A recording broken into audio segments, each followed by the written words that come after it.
Je vais essayer de reprendre les audios et faire d'autres audios concernant sur un autre sujet que le vote. Justement, déjà c'est passé. Voilà. Puis c'était pas des audios de qualité, hein, ça j'en suis parfaitement conscient. Mais le but n'était pas forcément que ce soit de qualité, mais de vous dire que ça coûtait rien de voter. Mais bon, on va pas recommencer, hein.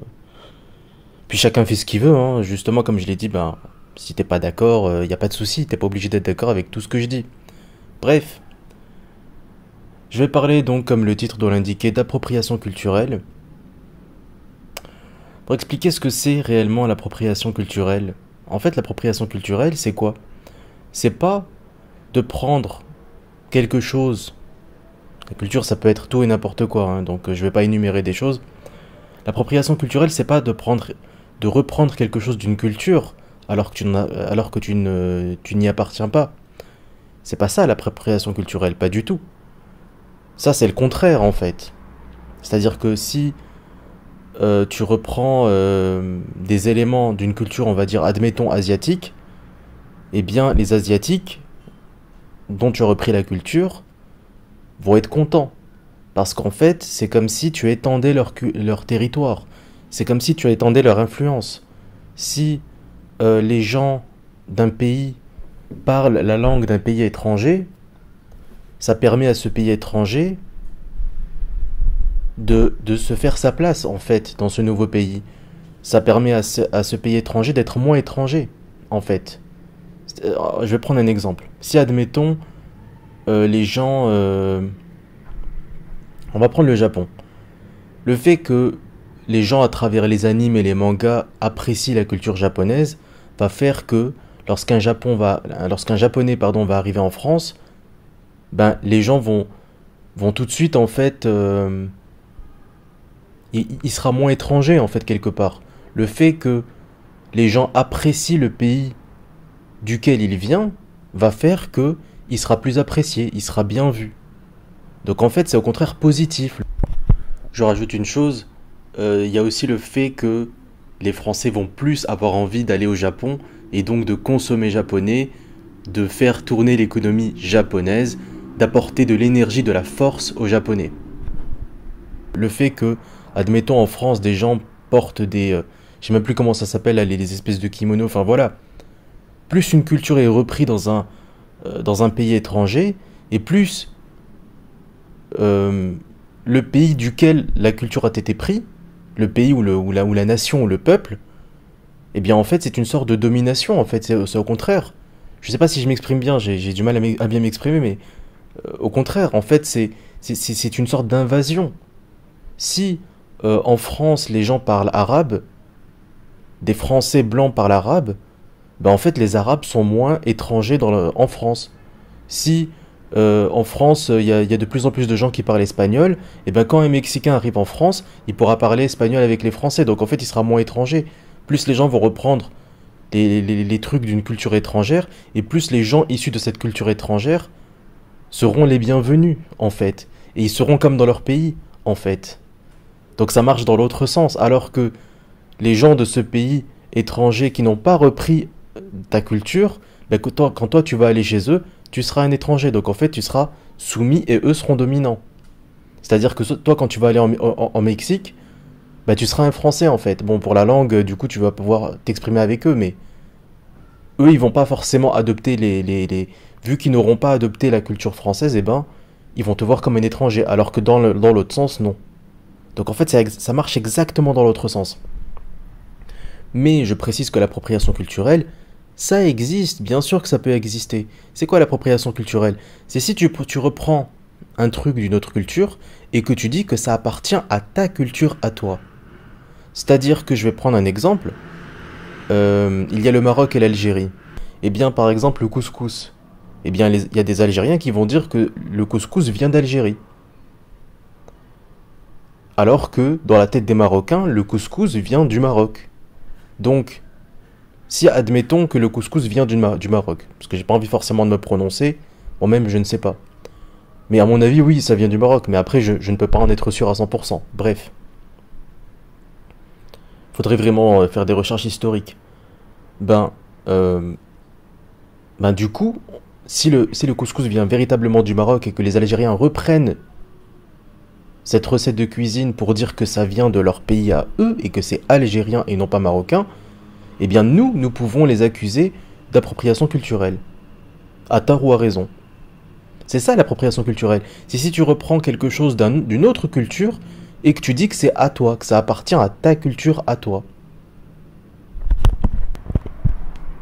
Donc, en fait, euh, en fait j'ai l'impression que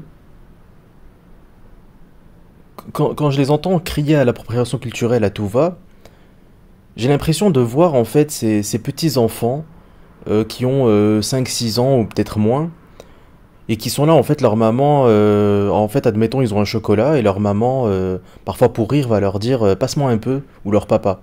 Et là l'enfant il va réagir en disant non je te passe pas, c'est à moi, t'as pas le droit de me le prendre. Et souvent le parent à ce moment-là, quelle attitude il a? Il a une attitude un peu amusée parce que de toute façon s'il a envie d'une barquette de chocolat, il a qu'à se l'acheter. En fait, en réalité, tout ce que possède le gosse, ses parents le lui ont donné. Donc c'est très marrant que le gosse réagit vis-à-vis de ses parents comme si en fait, ben, c'était lui le dominant qui était en position de partager ou pas. Ben, j'ai l'impression qu'il y a un petit peu ça. C'est-à-dire que les blancs, quand on leur dit non, pas d'appropriation culturelle, eh bien ils se disent ben ouais, on les comprend en fait, les pauvres ils n'ont rien, ils n'ont que ça.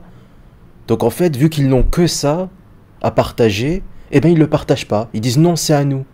Vu que, en fait, moins t'en as, et plus t'as pas envie en fait que les autres le reprennent, alors qu'au contraire, si les autres le reprennent, le reprend, ben ça te rend cool en réalité. C'est-à-dire que si, admettons, t'as un geste ou une mimique ou une manière de parler de noir, et que les blancs le reprennent, c'est pas de l'appropriation culturelle, au contraire, c'est une admiration, et au contraire, ça rend les noirs cool. Mais c'est sûr que, quand il s'agit simplement de mimique, d'expression, etc., on peut pas vraiment parler de culture, en fait. C'est vrai que je comprends. Je peux un peu mieux comprendre, mais ils font ça vraiment pour tout. Et en plus, justement, on peut pas parler vraiment de culture, hein. La culture, c'est aussi la technique, en fait. C'est-à-dire que une manière de faire quelque chose, de pêcher par exemple, de chasser, de tisser, etc., ce sont des techniques. Donc en fait, c'est de la culture, oui, mais ça peut aussi être dans certains contextes de la survie. Donc la culture, c'est vraiment général. Le fait d'habiter dans des maisons en pierre, c'est de la culture. Le fait d'avoir des téléphones portables, c'est de la culture. Le fait de... Même ta manière de vivre, de survivre, fait partie de la culture en fait. Voilà. Donc en fait, la culture est censée se partager. Tu n'es pas censé dire ah ben non, ne reprends pas ça parce que ça appartient à notre culture, ok? C'est notre culture, c'est nous qui les avons inventés, donc tu ne reprends pas ça. En fait, comment dire?